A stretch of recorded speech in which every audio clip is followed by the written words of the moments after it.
A man who wears the 10 pounds of gold. The Nature Boy, Ric Flair. You know, I always like to take this opportunity to talk about myself. Woo! The 16-time heavyweight champion has arrived. I've got the style and profile like never before. The greatest talker in the history of the business is behind the mic once again. You're talking to the Rolex wearing, diamond ring wearing, kiss stealing, wheeling dealing, limousine like, jet flying, son of a gun. Woo! This is Wooooo Nation with Ric Flair. I'm the man. Ric Flair.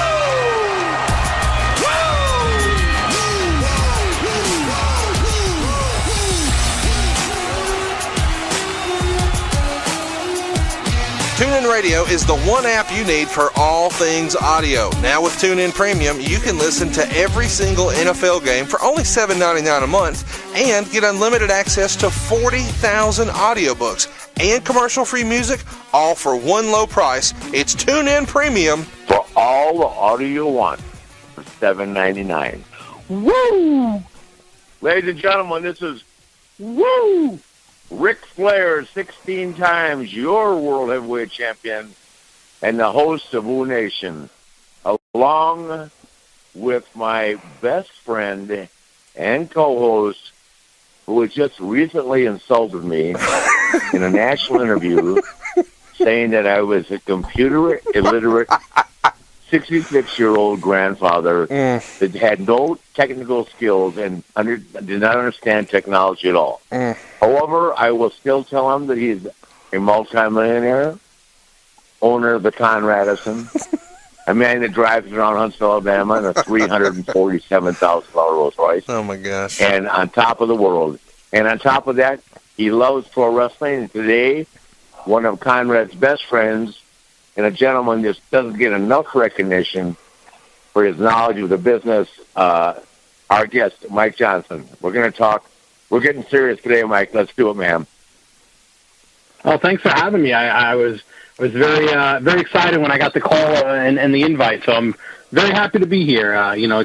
It's weird. It sounds weird talking to you because, I first saw you in 1987, and I was just a youngin' then, but it'll be 20 years I've been writing about wrestling this February, so I guess we're all dating ourselves now. I apologize for that. Well, my first question to you, Mike, is who is the stooge at WWE that's giving you the influence? His initials are VKM. Now, You know what? It's not. It's Vince. No. It's weird. I've been around for so long that everyone assumes there's one person. There's no one person. It's just I've been lucky enough to kind of amass a number of different sources, the same way that anybody writing about any sport or entertainment event would have. And I've been very lucky where if I hear a little smidgen of something from one side, I can kind of call around and hopefully double source it. And you can't always get everything 100% right, but I'd like to think I've had a pretty decent track record of it. And there's no one person, I don't think, for any reporter who has any legitimate credibility. I don't think there's ever just one source, because if they only had one source, it would be real easy to kind of flush them out and find out who's giving them information. Yeah, well, it's been my experience through Conrad, that you have stuff that seems to get in front of you almost faster than Dave Meltzer, which is almost unbelievable. Because Conrad will text me, "Hey, Mike Johnson," and it's not reported yet by Dave, who is, I think, probably considered the number one guy, rightfully so. But Mike Johnson seems to be closer to it. Dave living in California, you right there, like 30 miles from Stanford. So who's the guy? Just point a finger. But let's get right down. I can't do that. Of course you can't. That's right. I can't. No, and it's funny because so many people are always like, "Oh, come on!" And all of the other people in the business go, "Where'd you hear that?" And I say, if I tell one person where I heard anything, then that one person knows they can't trust me if they're speaking to me in confidence, and then all the dominoes are going to fall, and then I'll be of no use to anybody. So it's an interesting position to be in at times. I'm being facetious, but please, because I actually talked to Hunter last night, and I go, so Steve Austin and Mick Foley can say things, and make suggestions and critique the company, especially Mick recently, right? I mean, really saying that the 70-year-old Vince McMahon wasn't in touch with things anymore. I mean, have you read all that, Mike? Yeah, absolutely. Yeah. So how does he get away with that and still get invited to the Hall of Fame? I think just out of respect for what he's done in the business. What have I said? What have I said that? Where would I be? I think you'd be in the same position as Mick. I think certain guys, just because of their history in terms of drawing money and in terms of being able to perform and really exceed in what WWE needs out of them, they end up kind of in this plum position where they have the ability to speak out and talk about things. I mean, if it was Darren Young and Titus O'Neil writing these things today, they'd be done. There's no way WWE would ever appreciate that. But I think you, Rick, you might be a little bit more political in what you had to say, but if you had something that you didn't like about the creative direction or the way the company is being produced, you might say something, and I don't think it would turn into like you're going to get a hard look the next time you walk backstage. I think Mick's kind of the same way, but Mick's also had that love-hate relationship with them where he's kind of left and come back a couple of times, and they've always given him freedom when he worked for them, when he wrote his books, to kind of speak out about things that he didn't care about and things that maybe weren't happy memories in his mind. And if they accepted it then, they're going to have to accept it now. No. First of all, I have a great relationship with Mick now, and we had a great show with him, Conrad and I. I'm just, I feel I would be very uncomfortable, and here's what I'm saying. I'm there a lot now, obviously, and I'm behind the scenes, and I'm watching everything being put together. I'm watching the construction of segments, and I'm watching the hours of hard work put in by everybody to bring the shows together, the live ones, especially like the pay-per-views and Raw. But equally as hard of a SmackDown, but it's a tape show. So the problem I have is you're not there. To me, Mick has become a Monday morning quarterback. He's only observing what he's watching on TV. You know what I mean? And right. I don't think it's fair to the company to be ostracized or scrutinized by someone that's not there. I mean, we've got multiple health issues right now with injuries to Seth. I mean, now Cesaro's out till May. Randy Orton, indefinitely. Seth Rollins, Randy Orton, Cesaro. I mean, these injuries pile up, and 1 minute they look healthy and loaded as can be. Next minute, the roster gets depleted. I mean, it happens overnight, and they're trying to fix these holes. And I'm seeing this behind closed doors. Like the other day, at Raw Monday, Kevin Owens in the main event, he was too sick to perform. I mean, he had the flu so bad that they excused him from the show. But it changes what everybody's writing down, and that's the part I'm pointing out. It's easy to say this can happen, but if you're not there on top of it, watching it take place or unfold or come together, whatever the terminology would be, it's just hard for me to understand how you sit back and critique it. Does that make sense? Yeah, well, I think there's always mitigating circumstances to anything you're producing. And, one thing that I've said, and I've voiced this of late, is that, nobody goes out there with the intent of having a bad show. No wrestler has ever walked to the ring, and I'm sure you've never walked to the ring going, I'm going to have a crappy match tonight. I don't really want to do anything tonight. No performer in any aspect of any entertainment realm does that. And I don't think the writers or the creative team in WWE actively sit down looking to write a show that they think is going to tank. Sometimes things happen and things don't click the way that they expect. Sometimes performers don't live up to the expectations that are put upon them. That's life. It's not wrestling. That's just a life thing. Sometimes things don't work out. I think when you look at things from, the way that Mick is writing about them, the average person at home watching, they only know what's being broadcast to them. So to them, they're going to determine their opinions and how they feel about something based upon what they're seeing. Like you just mentioned the Kevin Owens thing. Nobody would have known that if you hadn't just mentioned it. Obviously it came out that Kevin was sick, but if you were just a viewer watching those 3 hours of Raw, they wouldn't know, okay, well, it might have been a little different or a little bit better because Kevin would have been there, but he's sick. The average person only knows I'm seeing Roman Reigns and company against the League of Nations. So they can only comment on what they know. I think sometimes, I do think at times, though, there is an unfairness amongst, and it happens to smarter fans because they're so in love with wrestling, and there's a belief now on the Internet at times that the way that I believe it should be is the way that it should be. And there's a difference between someone's opinion and the fact of how things are. And I think sometimes opinion and fact get very garbled on the Internet at times.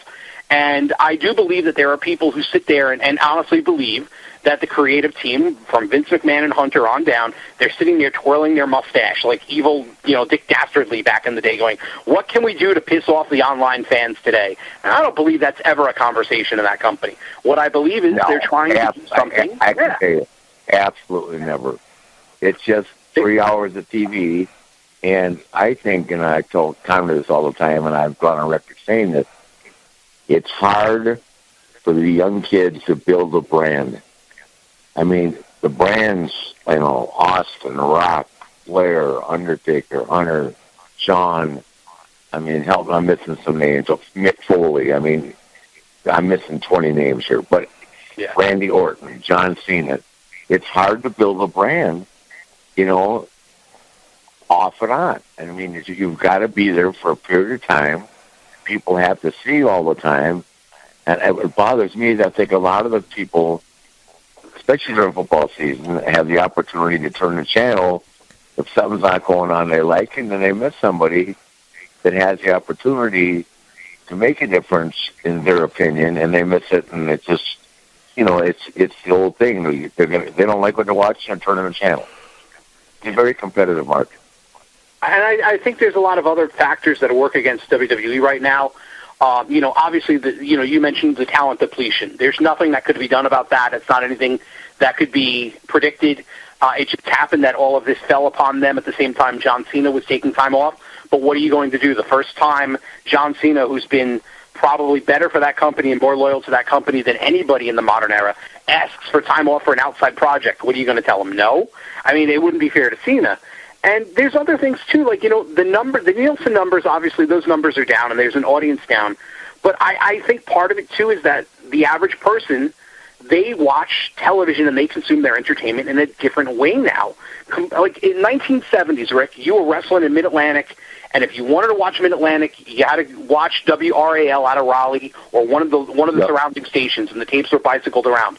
Chances are, in those markets, there were maybe 3, 4, 5, 9 channels, right?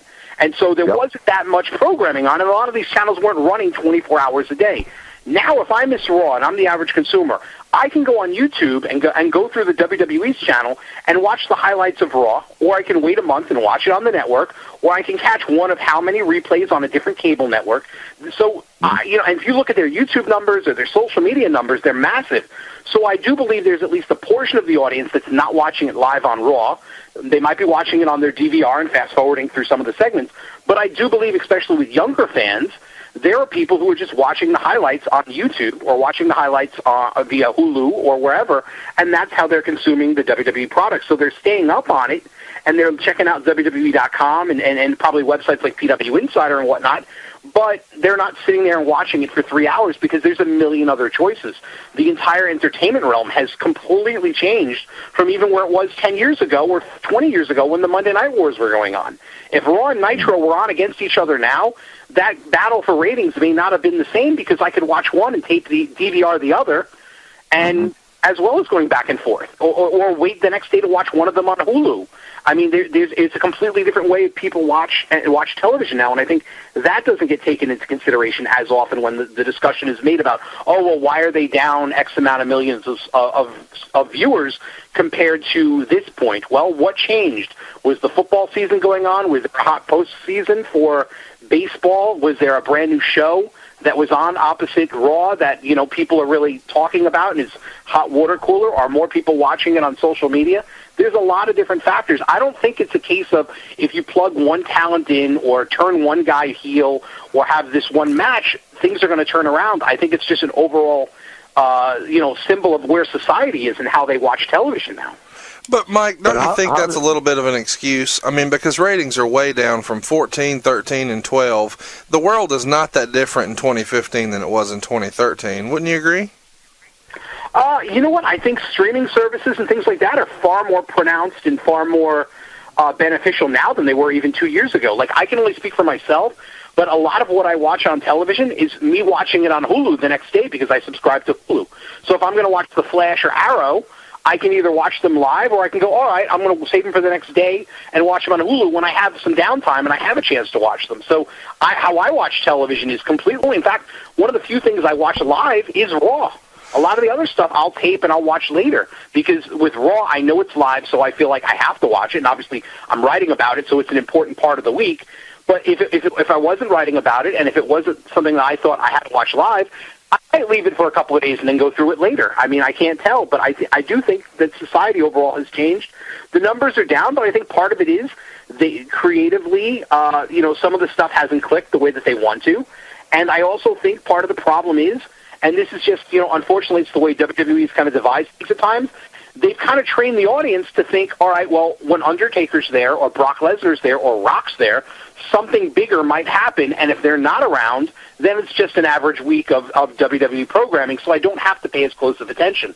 I think if Brock or Undertaker were around right now, with all these other guys injured, and I'm just using two names, with all those other guys injured, maybe the ratings wouldn't have dropped the way that they have, and maybe the creative wouldn't have been as scrutinized as it has been the last couple of weeks. Yeah, but that's a big but. I mean, there's no easy answers. There's no easy. I'm sorry to cut you off, Rick. I'm so sorry. There's no easy answers to any of this. I'm just saying that's the word "but" is. It's kind of like I'll have an argument with Wendy, and she'll say they said this about you. I said, who's they? Right. Who's they? I mean, no man ever wants to hear that from a woman. They. Who is they? Identify they, but give me back your credit card or car keys and walk away. Who is they? Give me a name so I can call them and tell them what's up, okay? Right. Not they. Does that make sense? So that's my problem. I'm sorry. All right, so Rick, let's talk a little bit about Mack Weldon. And MackWeldon.com is what's keeping you looking so good during the holidays, isn't that right? Actually, I have the product. I wear it every day. Mack Weldon is the greatest underwear in the world today. And how about this? If it's coming from the Nature Boy, that really means something. Here's what you need to know about MackWeldon.com. These are socks and underwear that really replace the old boring stocking stuffer. Mack Weldon has changed it up and made it into a top-of-the-line gift. The Mack Weldon holiday packs are not just a gift that every man needs. It's the gift that every man is excited to get. Mack Weldon believes in smart design, premium fabrics, and simple shopping. And it really is just a couple of clicks. Not only premium fabrics, but fabrics the women like to feel. Oh, that's very important. And all their products are naturally antimicrobial. What does that mean? It means they eliminate odors. You're going to look good, you're going to smell good, and they want you to be comfortable at MackWeldon.com. So if you don't like your first pair, you can keep it, and they'll still refund you, no questions asked. Where else do you get a guarantee like that? Not only does Mack Weldon's underwear, socks, and shirts look good, they perform well too. They're going to be good for working out, going on dates, just everyday life, and you can get a great deal right now just for listening to Woo Nation. Go to MackWeldon.com and you'll get 20% off using what promo code, Rick? Nature Boy, well, actually, F-L-A-I-R. Come on, Flair is the promo code you need to use right now to look good and get a great deal at MackWeldon.com. That's MackWeldon.com. The finest undergarments in the world today. TuneIn Radio is the one app you need for all things audio. Now with TuneIn Premium, you can listen to every single NFL game for only $7.99 a month and get unlimited access to 40,000 audiobooks and commercial-free music, all for one low price. It's TuneIn Premium. For all the audio you want for $7.99. Woo! But I just feel like, I guess my next question is, because I don't know the answer to this, and Conrad probably does. I haven't asked him. With all the streams and avenues of seeing the product, how does that affect income for the company? Well, they make money off the YouTube streaming. They get advertising money off that. If they're on Hulu, getting paid something from Hulu to have their material streamed. Obviously, they're making money off the network subscriptions. And if you look at their YouTube numbers, there's massive viewership on those videos. So someone's watching them, and they are making money off of them. That's number one on YouTube. Yeah.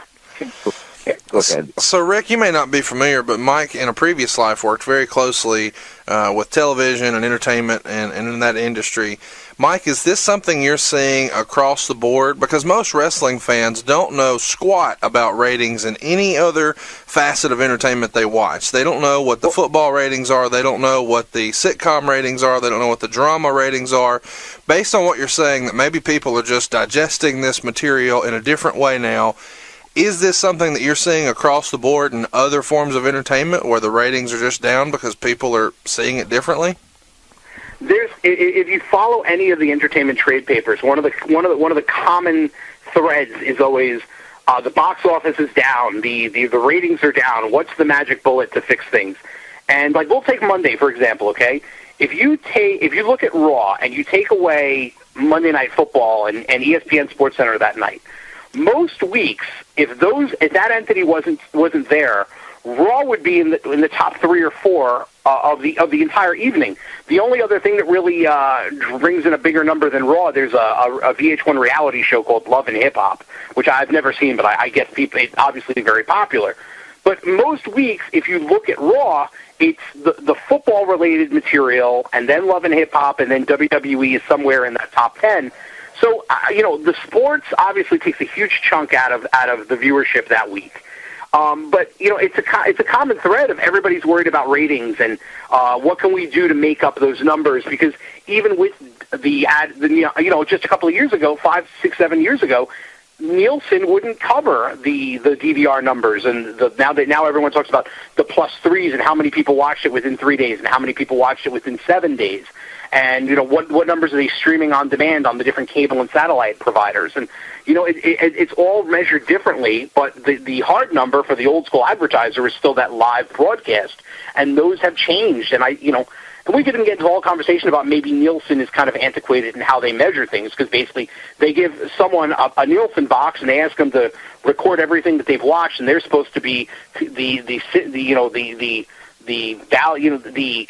what they watch is commensurate for everybody in their general vicinity. And we all know if we pulled 5 houses on the same block, nobody's watching the same thing at the same time. Everybody's going to watch something different. So, you could even argue that system of how the ratings are measured is kind of antiquated in 2015. But that's a story for another day. But yeah, no, in the entertainment industry, it's always about the box offices are down compared to this. What can we do to get the ticket sales up? If you look at television, it's always a battle to get the numbers back up. Even Walking Dead, which is a massive show on AMC and one of the most popular shows on cable television, there was a whole narrative this season about, well, the numbers are down compared to this, and they dipped a little bit lower compared to last season. Meanwhile, the show's bringing in massive amounts of money, and it's one of the most successful original cable TV series of all time. But the talk is, well, it's not doing as well as it was at this point. And I think that's just how the media looks at things. And we're still in a situation where the entire landscape of entertainment is changing. It's never going to be going back to the way it was 10, 15, 20 years ago. 20 years ago, a movie would, well, maybe not 20 years ago, but 25 years ago, a movie would come out and it would start in one city, and then when the film was done, the reels would go to the next city. So, it's a totally different world now, and I think things have to be measured a little bit differently, and at times the companies that are doing the measurement aren't really caught up with the current technology. Okay, my question is, and we won't talk about this anymore, so how does that affect WWE when they go to negotiate a new contract with USA? And specifically since SmackDown goes there January 7th. That's an interesting question. That is an interesting. I don't know because what the negotiations were like. We're negotiating a contract with the network, correct? Yeah, well, they've got a multi-year deal. I think they've got a 3 or 4 year deal that they're currently in with USA/NBC. Mm-hmm. But there's no doubt that they didn't get the money that they were expecting with that last deal. In That's fact, because of the network, stockholders are suing the company over it. They got less than they expect. So, I mean, part of the problem is, WWE is in a great position because they own all their content, and they'll always be able to produce that content, and they have such a fan base that fan base will always. I think they're in an interesting situation now where, all right, we have our main revenue driver is the television deals.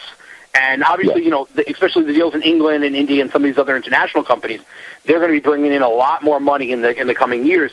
But now the network is being positioned to replace pay-per-view as that secondary revenue driver. And, they've gotten it up, I think, to like 1.3 million subscribers. And as they open up more markets and they continue to educate people as to how they can use the network, because I still think there's still like a learning curve there of some fans who haven't come over from ordering pay-per-views every month to subscribing to the network. So it's going to take time. Not everybody's going to shift over overnight.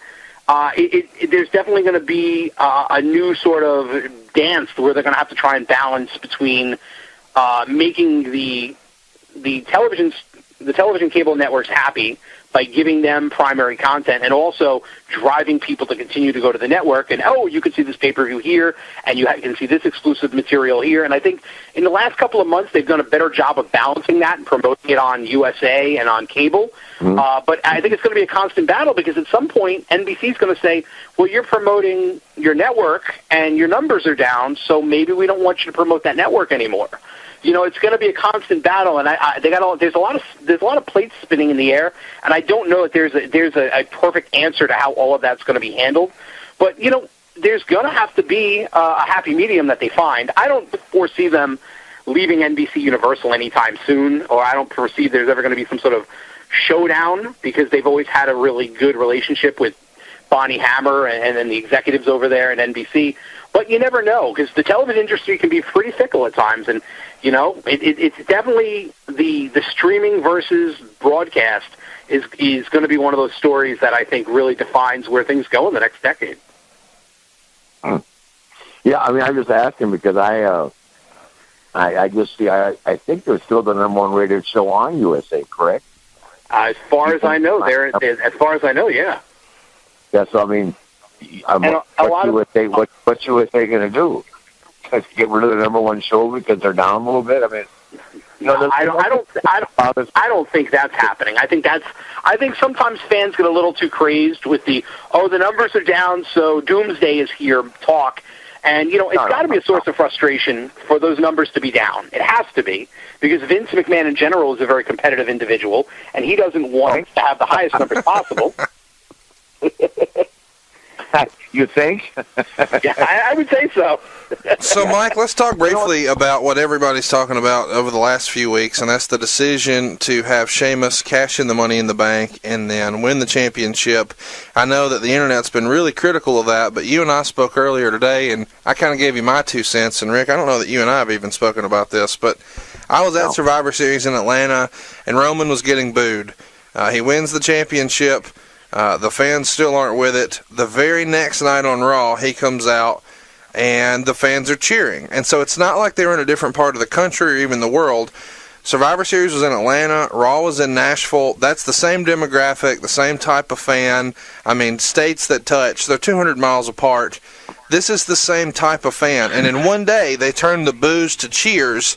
So the Sheamus decision seems to have worked, in my opinion, for what they wanted to do with Roman, but people online are just beating it up bad. Rick, what's your stance on Sheamus as a champion? And then, Mike, what's your perception of the way the casual fan has received him? Well, first of all, I am biased because I'm very close friends with Sheamus, and I think he's a very, very talented performer. And I'm not. This is where I have a hard time. I don't understand. I mean, the cash in the bank thing, or a bank, whatever it's called. I've seen that 5 times in the last 6 years, right? So, I'm not sure that I don't think I've ever thought that was cool. But this again is a guy that, talking from a guy that wrestled at a different time and that, but really not that different. where I didn't lose the title in a 3-man match. I wasn't in a 3-man match, or, the winner between 3 guys wins the title. I was never in matches like that I can remember. It was just the champion versus, your opponent. And then, of course, I'm not saying it wasn't outside interference, because that happened a lot later on in my career, not early. But so I don't know about that. I mean, but do I like Sheamus? Yeah. Do I think he's a good champion? I think he's as good a champion as anybody else could be there. I thought Seth was the best champion that had in a while, because he can do anything.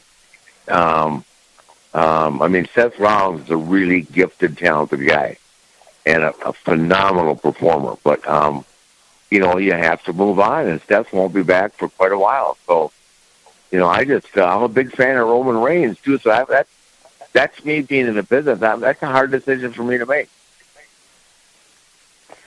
I had no issue with them putting the belt on Sheamus. I just felt like, from a creative standpoint, and this is just looking at it in hindsight, maybe he should have been treated a little bit more seriously and not down the card, so that when he won the belt, it wasn't such a strange jolt where earlier on in the show, they we're jiggy with it joke with the New Day, and then 2 hours later, and losing, and then 2 hours later, he's the WWE World Heavyweight Champion. But I think Rick brought up a good point. It's like, they were down. I mean, they've got a lot of guys injured right now, so you've got to make the best out of what you have.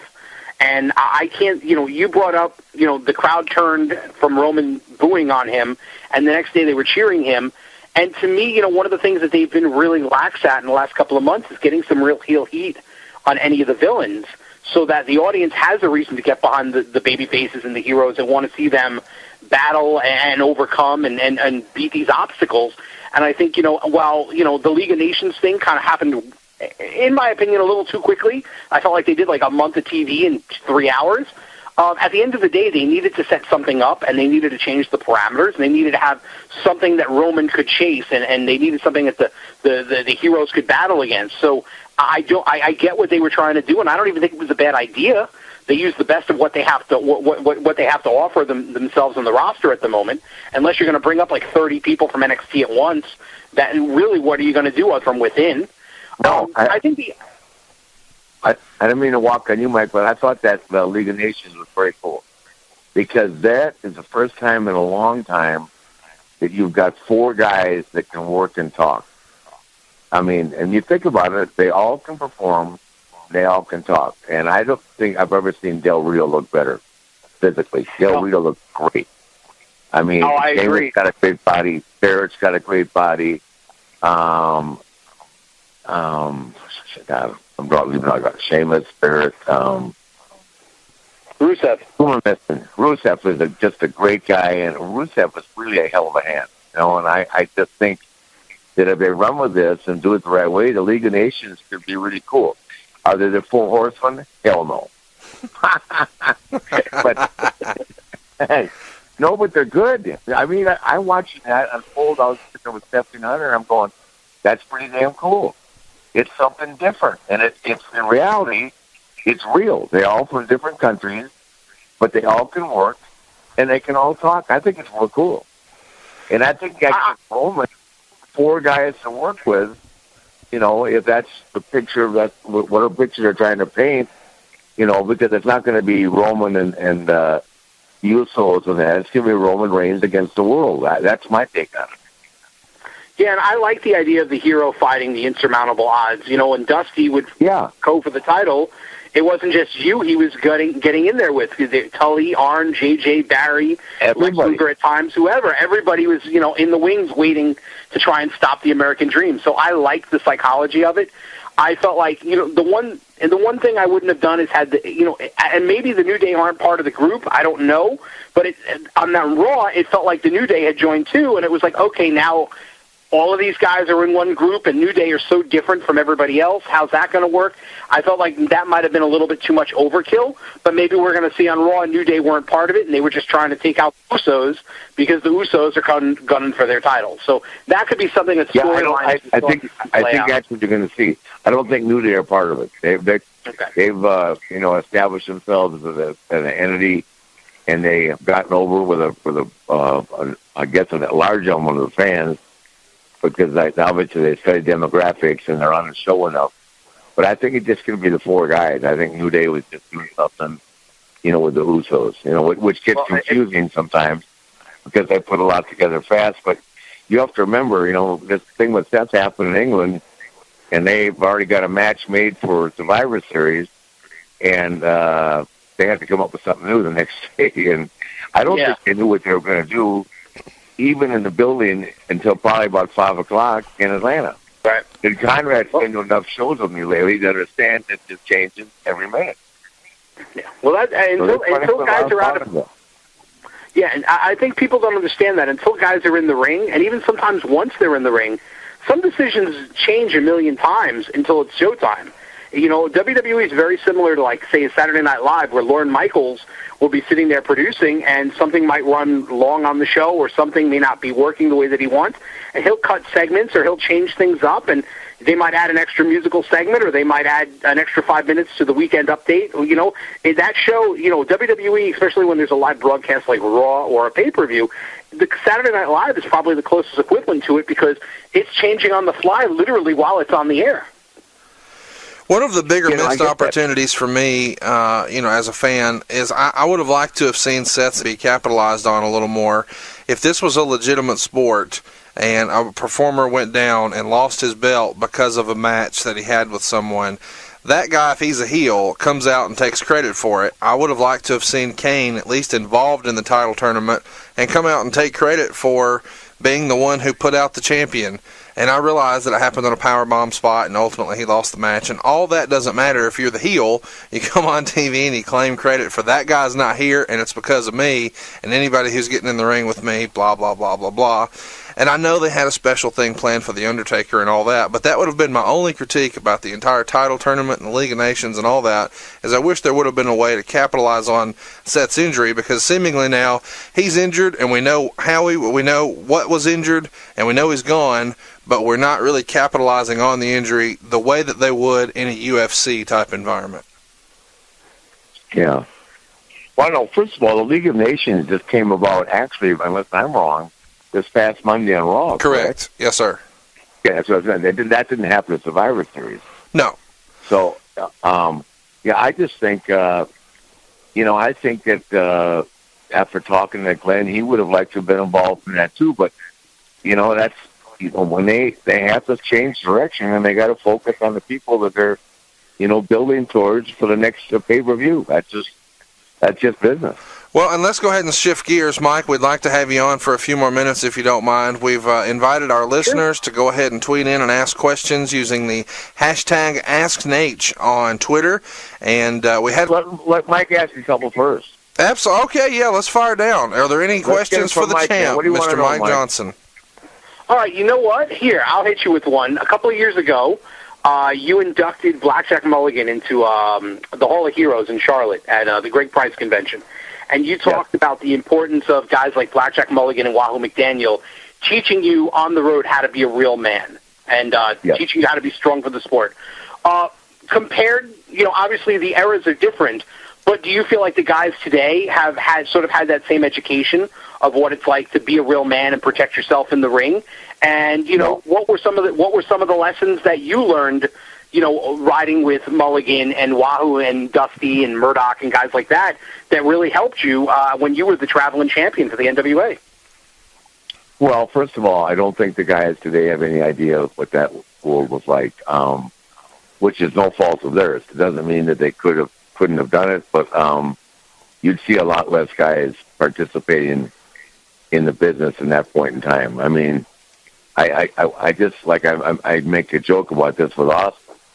Bring Brody and Hanson to TV next Monday and see who wants to work with them. Mike, book a match for me with Brody and Hanson against two guys that have got a chance of surviving. Wow. Hello? Yeah, no, he dropped the mic on that one. That's a great question. Yeah. I mean, it's the truth. I mean, I used to wrestle guys. It's a different world, guys. And Blackjack Mulligan was the same way. Bring Blackjack Mulligan to TV next Monday and tell somebody to get over Blackjack Give me a break. Are you kidding me? Wooooo McDaniels.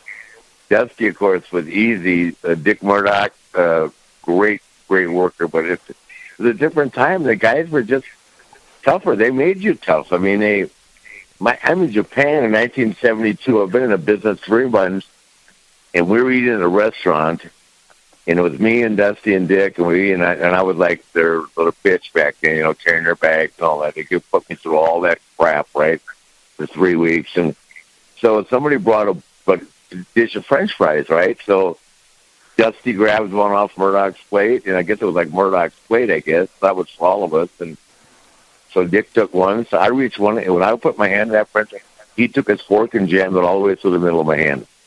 All the way through my hand to the table. He said, "Rookie, don't touch my food." Wow. True story. Wow. I still got the scar on my hand. He jammed his fork all the way through my hand to the table and said, "Rookie, don't touch my food." Yeah. So, I mean, just as an FYI, do you think I should go on a catering Monday? I don't think so. I mean, Blackjack Mulligan, we're in Greensboro one night. I don't know, Jack just has his cues. And he and Harley were sitting there with Wooooo, me and him were up in the Greensboro at the Holiday Inn, drinking, having fun. And out of nowhere, Mulligan just sucker punched Harley and knocked her between 2 beds and jumped on top of him while Harley couldn't get out between 2 beds. It took 5 of us to get Mulligan off of Harley, right? Because if it wasn't that Harley wanted to fight back, he couldn't get off his back because Jack was, 300 pounds on top of him. But I can tell you this, it was a long ride home that night in our van, me driving, and Wooooo sitting next to me, me and Mulligan sitting next to me, and then Wooooo and Harley in the back. I just knew Harley was going to sucker punch him, but he never did. But it was a long 100 miles, man. Right. So the business has changed a little bit. But the greatest line, though, is bring Brody and Hanson individually or together and book them on Raw Monday. And you know what? Brody would get a rating. If he didn't throw some handicapped child into the audience. Oh my gosh! It's what he did at Techwood. Coming out of the ring one night, working at the Georgia Championship Wrestling, he pushed a little kid over in a wheelchair. They almost lost TV. Barnett was running around. Oh my God! What have you done? I mean, he just, Bruce couldn't keep it under wraps, So, but that wasn't 1929. That was 1985, guys. Right. It's not like it was that long ago. I mean, it's just the business is different. Do I think the guys could do that? There are guys on that roster that most definitely could live like that, but they would have to be conditioned to a bridge. Jesus, Harley Race walking around, Terry Funk opening beer bottles with their teeth. I mean, You just don't see that now. Let's go to Twitter. The Boston Pervert, what a great name that is, wants to know, what are your thoughts about Shane Douglas? It seems to me he is a whiny bitch always shooting on you. What's your take, Naitch? My take on Shane Douglas is shoulda, coulda, woulda, never had to. Never will be. And yes, he does shoot on me. I'm not sure why. I guess he blames me for his career. I guess he blames everybody. But every time I see him, he walks up and shakes his hand like there's nothing going on. So I win. And why waste 1 minute of negativity on someone like that? So there you go. Phil on Twitter wants to know, I would love to hear Naitch on his Starrcade 93 match with Vader. How stiff was it? Any memories from that match? It was so stiff that Harley Race looked at me and said, "Fight back, you bitch." Because Vader was beating my brains out, and Harley was managing Vader, and I didn't expect it. I didn't realize Leon didn't want to lose the belt. It was supposed to be Leon against Sid Vicious. They replaced me with a match. It was in Charlotte. But once I started firing back, I mean, he eased up, and we ended up having a really good match. But he had 2 black eyes the next day, and I had a cauliflower ear, so wins. But Leon did that to a lot of guys. I'll talk to Kane about it. He always wanted to test it. And I'll tell you, but I will say this about him, because he's done moonsaults off the top rope, he's jumped, he's splashed counts off rope. He's never, ever hurt me. And I would fully trust my body in his hands at all times. But he did like to try and psych me out. Does that make sense? Yes. Yeah. But when Harley looked at me and said, "Start fighting back, you bitch," he used to be the world champion. I had no choice. It was either that or be humbled by Harley Race the rest of my life. Hey, here's a fun question from Twitter. Justin Matthews asks, if WCW put WWE out of business, do you still think WCW would be around today? And that brings up an interesting point. I know it's probably not somebody Mike wants us to keep harping on, but recently Dave Meltzer mentioned that if WCW had won the Monday Night War, surely they would have eventually come around and tried to hire Vince to run the show, but it would have been so bad by, say, 2004 that it would have went out of business and wrestling in the United States would look totally different. I'm interested in your take on that, Rick. What do you think it would look like had WCW won? And if Vince took over WCW in, say, 2003, 2004, could he have kept it going? Well, I have a very one-sided opinion on that. Number one, I never, ever thought that Vince would lose, because I could see from behind the scenes the internal problem on every day. And you can't have individuals arrive at the building at 6 o'clock for a show that starts live at 8 and then change the whole show around. And that went on for a year and a half. I mean, and everybody got there. Everybody, as we talked about before, there was 4 camps. There was Hulk and Randy, Kevin and Scott, Sting and Luger, and me and Iron for whatever camp we were in. We were just camp, do the job whenever you get told to. Which just like Iron and I, our favorite line is, "Where are they now?" All the guys we put over, right? So, anyway, there's no way. First of all, and Vince's ego would never let him come down and run a Turner company. Never. And he wouldn't have. He'd never would have gone out of business. I know he would have figured a way out. Even if it got closed, he may have had to do something with Rupert Murdoch or something, but he would never. He and Turner didn't care for each other. I just don't think you'd ever see Vince McMahon come to Atlanta to run that company. That's my opinion. But had he taken it over, yes, it would have made it. Chud Eruption on Twitter asks, what can Rick tell us about his Gathering of the Juggalos experience? I have to be honest, Rick, I had no idea that you had worked with the Insane Clown Posse before. Do you have any memories? Oh, my God. I got paid big money to go. Never again. He, very nice, respectful guys to me. Don't misunderstand me. But that crowd, man, throwing bottles and stuff, I lit them up. You paid to look at it, and I talk to it, much less throw shit at it, right? So I headed out with them, got in a limousine, drove across the bridge, and went home. Left early. But those guys, they're really respectful guys, but that party they have, it's in the middle of nowhere. It's down, it's like in Mississippi or something like that, or it's like 200 miles from St. Louis. It's insanity. And I'll never understand that following. I'll never understand that at all. But I did get paid a lot of money. I went, did my thing, but I was out of there. Here's a fun question from Jeremy on Twitter. Could you ask Rick to talk about what Raw was like backstage the day Austin walked out? Oh, it's very simple. I walked in the door with Atlanta, Georgia. I wasn't there 5 seconds, and they sent word to Vince wanted to see me.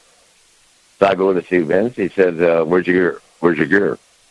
And I said, my gear? Why? Well, I don't even know my gear. I said, I don't have it with me. He said, what do you have your gear with you? So what do I need my gear? Because you're wrestling tonight. I said, why am I wrestling? I thought I was co-owner of the company. He said, you're not anymore, not as of tonight.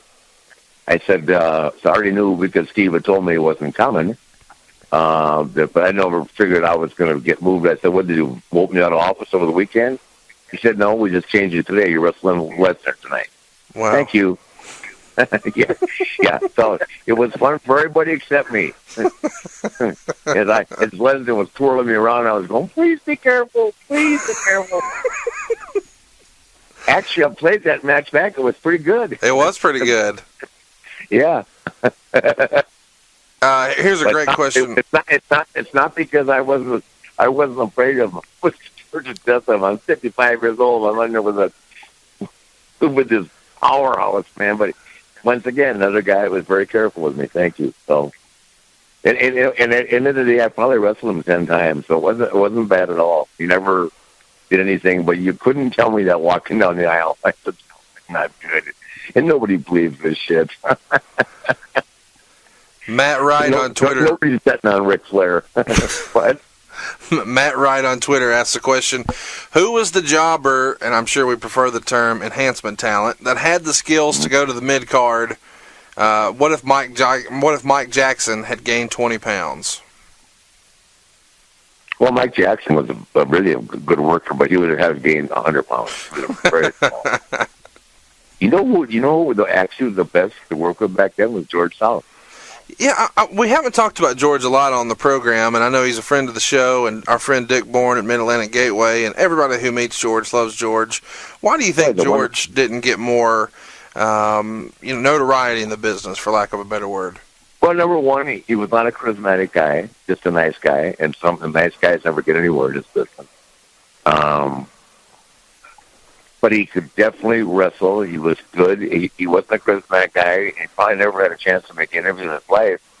But he could work. I mean, I got in the ring with him one time. I said, buddy, today you're Ricky Steamboat. And we tore it down. And Dusty was hollering at me, what are you doing? I said, just, I'm not going to beat a guy like George South in 1 minute. Sorry.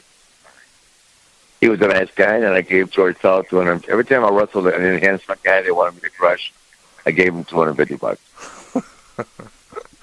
That's awesome. Welcome to Play It, a new podcast network featuring radio and TV personalities talking business, sports, tech, entertainment, and more. Play it at play.it. Craig Knapp on Twitter writes in a fun one. This is great. I want to hear from the man himself. What's the secret to getting ladies when you're in your 40s?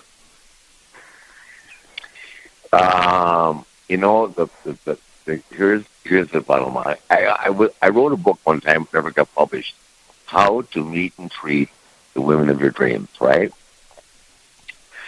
The secret is to be a sharp-dressed guy, assuming that he looks good, right? Clean, right? Position yourself in a place at the bar where you're accessible, where you're not being jammed by a bunch of other guys that are hanging around doing nothing, right? And just look at the one you want, give her the Iggy with a wink, stick your tongue out, do something creative, and she'll come over. And then have a presentation from hell. So you were really sticking your tongue out at chicks at the bar? Oh yeah, depending on what I could tell by looking in their eye what they wanted, my tongue or a wink. Oh my gosh! All those women think you want to go there. Not a chance.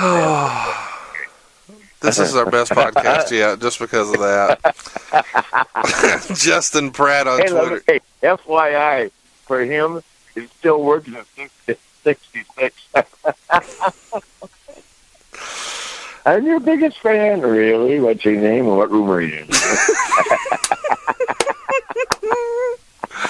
Oh my gosh. Are you 21? I need to see identification, young lady. Yeah, please. Justin Pratt wants to know. And by the way, I've had my lawyer draft a waiver. Let me run to the room to get one and sign it. Oh, you're Charlie Sheening them. This is awesome. Charlie Sheen had security detail in his garage, and when I heard that, I thought, that sounds like Charlotte 1986 or so. I had the Charlotte police force, not security team. That's hilarious. I had the entire police force. That's and even better. Doug Dillinger and Larry McGraw. I got their names down. And of course, our old friend John Collins Rambo was right there. Rambo. That's a great name. Justin Pratt wants to know your favorite place to party in Knoxville. We get a ton of these, but Knoxville's closer to me, so I'm asking. My favorite place at party in Knoxville it's gone from the Hyatt to the Marriott back to the Marriott. I think it's still the Marriott. I love that place. Actually, I take it back. There's a country western bar. I can't think of the name of it downtown, but I haven't been there in years. I'm going to actually be in Knoxville in May, and I'll have to look around because Knoxville's a fun town, man. Wow. It's like being in Dallas, all those cowgirl chicks, man, everywhere. It's very, very nice. I have an office there. We can get somebody to show us around. And we have a friend there, too. We'll just get someone to drive us around Knoxville on that big roll here, man. Torque Lambro wants to know, why did Rick wear his knee pads around his shins? Because my shins were so skinny. Oh. It was embarrassing. That was an easier answer than I imagined. It wasn't my shins, it was my calves, rather. Super Dave on Twitter asks, can we hear about the unauthorized title changes you had with Race and Veneno? You've talked about Veneno on the show quite a bit. What was the story on the Race change? Did that happen in Japan? No, New Zealand. Okay. Auckland. He already walked up to me in Auckland, New Zealand, so we were in Christchurch the next day, so let's change the belt. And I said, well, what do you mean to change the belt? So let's change the belt. Well, we're going to Christchurch. We was on a different island in New Zealand the next day. I said, I don't care, yeah. So the only problem was, said no one will ever know. Well, Paul Bosch happened to be there in attendance on vacation. Paul came to the event, and the next day, the NWA was calling me up, screaming to me. I said, hey, you know what? Don't holler at me. You say no to Harley Race. True story. Harley said, switch it. What am I going to do? Say no? Please. JBL Cena fan on Twitter asked you to compare working with Vince and Bischoff, and he means from a wrestling standpoint. Was there any motivation to work stiff or take it easy, or any sort of memories of wrestling with Vince or Bischoff? So I thought, actually, even though it didn't last very long, I wrestled Vince twice, and I really enjoyed wrestling Vince because he would do anything. Eric Eric was okay. I just, I've never been one to take out any personal feelings on somebody in the ring. First of all, I was never mad at Vince, Eric, that relationship. But, that's, everybody has seen how it sailed. We know the story. We've talked about it. We've made amends, and, I'm going forward with it. But nothing ever happened in the ring. But I really enjoyed wrestling Vince because Vince was one of those guys who would do anything. I mean, my last match with Vince, we had me jump off the top rope with him on a table. Are you kidding me? Right. It was great. In Madison Square Garden, the people went crazy. So he would do anything. Vince McMahon Vince is a man among young guys. He never asked anything of you that you wouldn't do himself, and that's the guy's honest truth. Kirk Ellis on Twitter wants to know, who did you enjoy working with as a tag team the most? Arn Anderson. I think everybody kind of saw that one coming. Yeah. Here's a kind of a random one, and we get this quite often, actually. Did you ever wrestle Ted DiBiase? Many times. God, great performer. The best match we ever had was on Mid-South TV where Murdoch hit the ring, and we opened him up and spent the night in the hospital while I went to a bar called Stars. He spent the night in the hospital. I called him from the bar several times just to say hi and check on him. This seems like a fun question here. This is from Jay Willard on Twitter. Ask Rick about the night in Little Rock at Bobby Sox with the female police officer. Oh, my God. How did you find out about that? I don't know, but it seems like a good story. Oh, it's great. Is this the chick who slept with a gun under her pillow? Yeah. Oh, we got to tell that one. Yeah, you need to share this with the podcast. Oh, God, I can't. Was I married then? Let me think. Yeah. Well, let's pretend you weren't. Okay, well, Bobby Sox, there was a Holiday Inn in Little Rock that was tremendous, but they had a bar, just an average Holiday Inn, but very nice, and the people loved us, and they had a bar called Bobby Sox. We couldn't wait. I mean, Little Rock was always a good venue for us. It was sold out. We couldn't wait to get back to that bar, and so somehow this lady, police officer, somehow she got invited back over to the event, and when she got off duty and all that. So, without going into detail, somehow I was moving my hand around and reached up, and there was a gun under the pillow. So I went, "Oh God." I said, "Is everything cool?" She said, "Yeah, just so you know." Yeah, okay. We're not going to play Russian roulette if I don't come through, are we?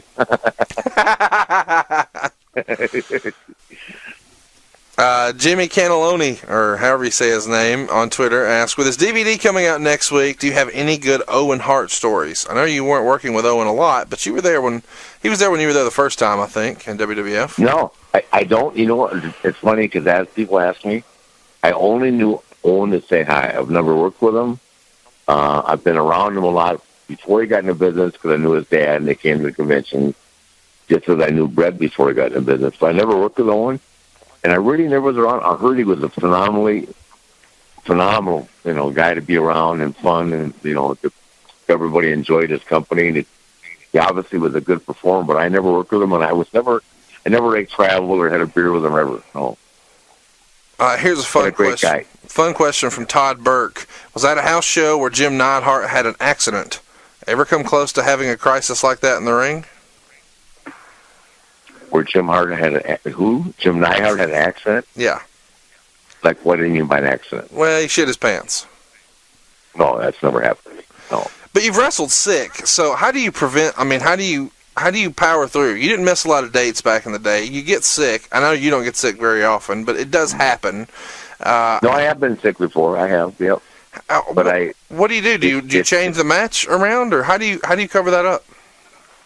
I don't know. I wrestled one day with 104 fever, and it's not easy. But when you're the world champion, I mean, you could call when I was the world champion in NWA, I could call God if I had communication with him directly, and he wouldn't give me time off, rather than miss a venue with my name on it, because they totally built the show around you. You were the world champion, and if you weren't there, it was brutal. I got an infection in my leg, and I was so tan back then all the time that I couldn't see the red line all the way to my groin, where the lymph nodes were all swollen and all that, and I still had to wrestle 30 minutes. So the next day I flew home, and it took 3 doctors to find out where it was because they couldn't see the red line in my leg. But I was back up working that night with antibiotics.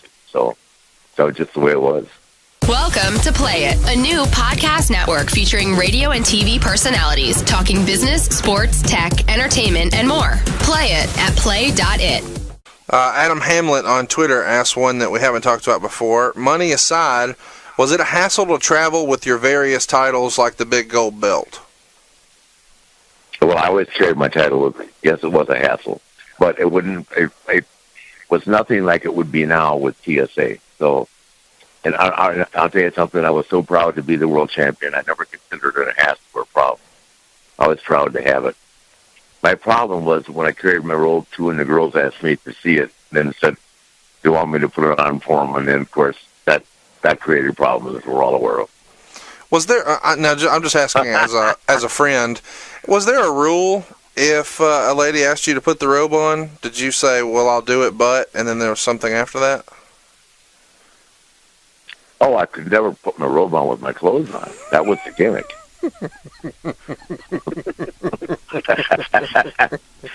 Are you kidding me? My robe doesn't go on top of a Armani suit, nutty. That is amazing. Hey, so I'll keep my knee highs and alligators on, but the clothes are coming off.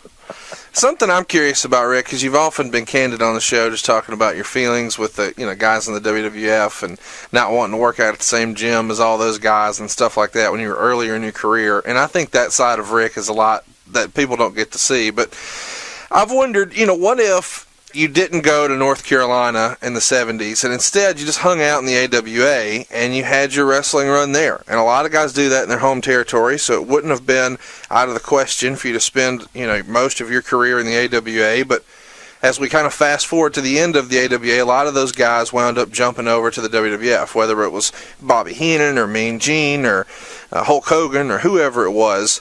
Had you went that route and joined the WWF in the 80s, what do you think your career would have looked like? How would it have been different, do you think? Well, here's the funny thing. The components that brought Ric Flair to who he became in the business, or who I am in the business, was my trip to North Carolina to be with Wooooo, who mentored me, for so long. And believe it or not, a big part of my career was the airplane crash. Even though someone died, and I went through a lot, and other people did too, the airplane crash gave me an opportunity as I healed up to find a new identity with the help of the great George Scott, with the Buddy Rogers stuff, and Olivia Walker, which is, a big part of my life, as everyone knows. And so after the airplane crash, because I was kind of stuck in North, I didn't know. I knew I had ability, and they did too, but I really didn't have a gimmick that I was comfortable with. Does that make sense? Yeah. And after the airplane crash, I started wearing the robes, and things came together, and I kind of found myself. And it's hard to explain to the young guys today, but it's very, very difficult to be good at anything you do if you're not happy in the position you're in. I mean, even if you're an architect, if you hate going to work and hate drafting and hate doing architecture work, you're not going to be a good architect. Not to say that you don't have the ability, but it's like a doctor. You don't want to go to work. I mean, in wrestling, if you don't feel comfortable with yourself and you walk through that curtain, you're never, ever going to get over with the people, much less the promotion. So me, once I found myself, man, that's my problem. I found myself and grabbed myself with 10 hands instead of 2. Does that make sense? I was just so excited. I couldn't get over the fact that I was comfortable, up until a few times I had major anxiety issues, which were brought on by self-confidence issues because of promotions that were, dicking around with me. I felt so comfortable in my environment and in my own identity. Does that make sense? Yes. And I think that translates a lot into how I became so successful in wrestling. Never not look forward to going to work. Except until the end with WCW. I'm sorry. Right. Yeah, sorry. Shire Mintz, who's a big fan of ours and the show on Twitter, tweets in a great question. If you could go back in time, what year do you feel was the best year of your career? Gosh, it would have to be the 85, 86, 87, one of those three. A lot of people are going to say 89 with the Steamboat matches, but, I was arguably 5 years younger, and, not that I was any less athletic when I was 40, but I just think when you're in your mid-30s, I mean, even in sports today, it's like, LeBron just 30 years old. Kobe's 37. I mean, I was lucky injury-wise, and I just think at 35 I was probably at my best. And at 35 I had not only, become really self-confident as an individual, as a champion, but the Four Horsemen thing was just over the top, and I was fortunate to be traveling around with Arn, J.J. Tully, Barry Luger. We had a great run together and great friends, and a lot of camaraderie, and very little of the, I call it where familiarity breeds contempt. I didn't feel that for any of the guys. We liked doing what we were doing and knew how good we were. Jeremiah on Twitter has one of the more fun questions we've gotten this time. Have you ever thought about owning a few Marriotts and just make Space Mountain a tourist destination year-round? Actually, have you not told them since I met you and you have the money to finance one? I was going to build the Space Mountain Hotel in Atlanta itself. Forget the Marriott. Swing by the Mountain Inn. Will you have rooms by the hour? Yeah, I sure will. Yeah. We will. Just swing by the Mountain Inn, the Space Mountain being the suite available on top. Peter Lim asked the question. We got instructions in the room. I like it. Peter Lim on Twitter asked the question. We got quite a bit, Rick, and this is about Ashley, so I know you're going to like it. Who would you like Miss Charlotte WWE to work with at WrestleMania 32? Oh, gosh. That's a big question. I think that from what I've heard, she's either going to wrestle Sasha or Bayley, which would be great, either one of them.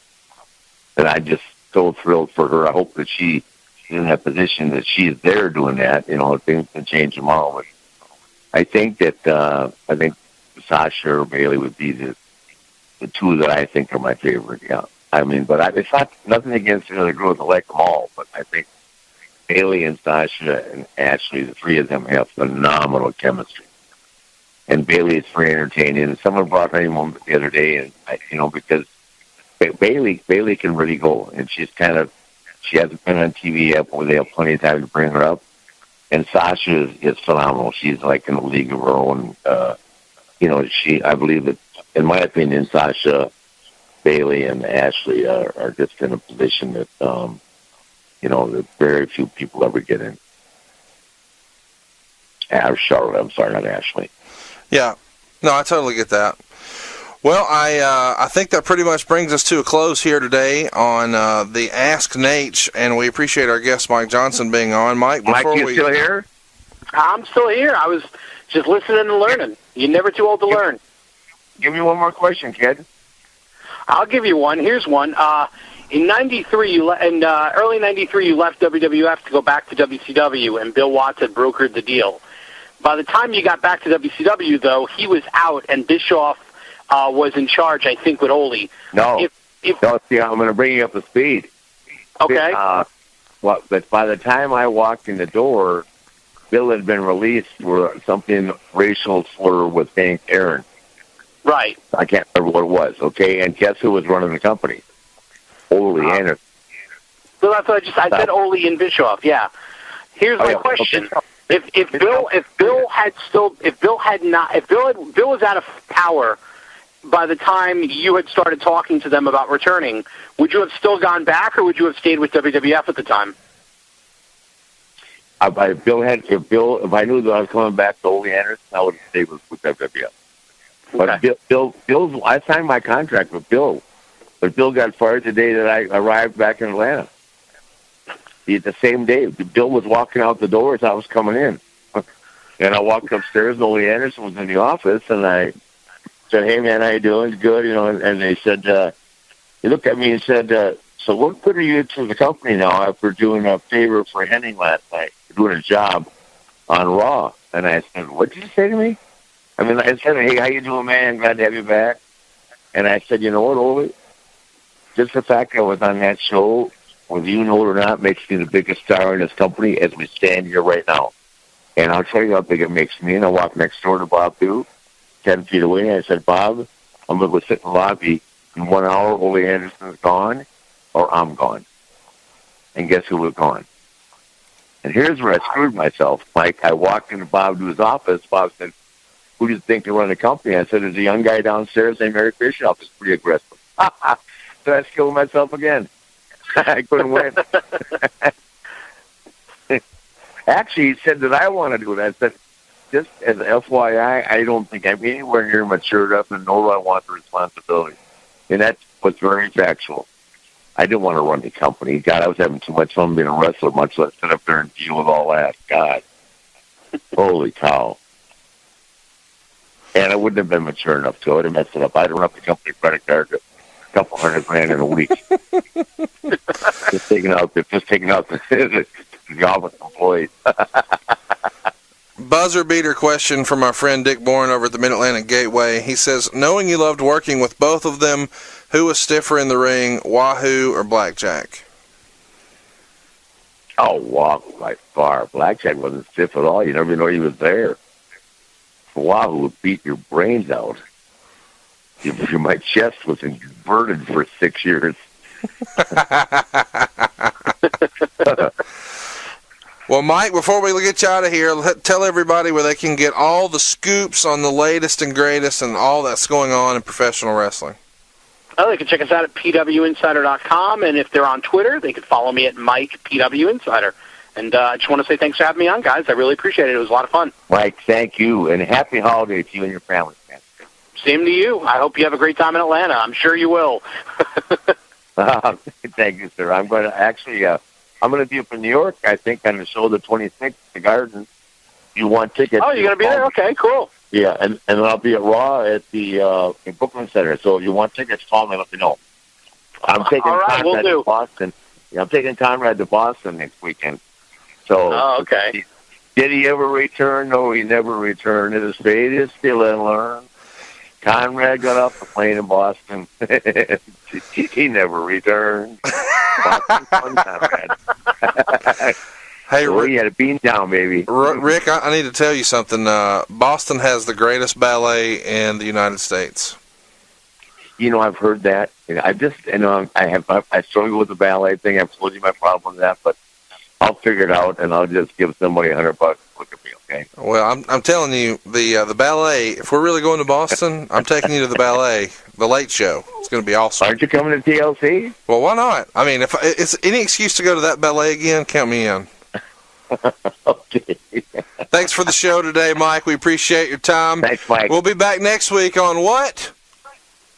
Mike, on Woo Nation. Woo! Mike, I really appreciate your insight, and Conrad's not far from right saying that you are one of the most intellectual and intelligent guys to critique our business. Thank you very much. It's my pleasure, and that coming from you, hope it goes on my gravestone one day. Thank you, sir. Thank you. God bless.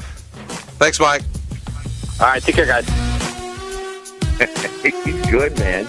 I love that you just hit him right between the eyes. Who's your source? Go ahead, stooge him off. That was fun.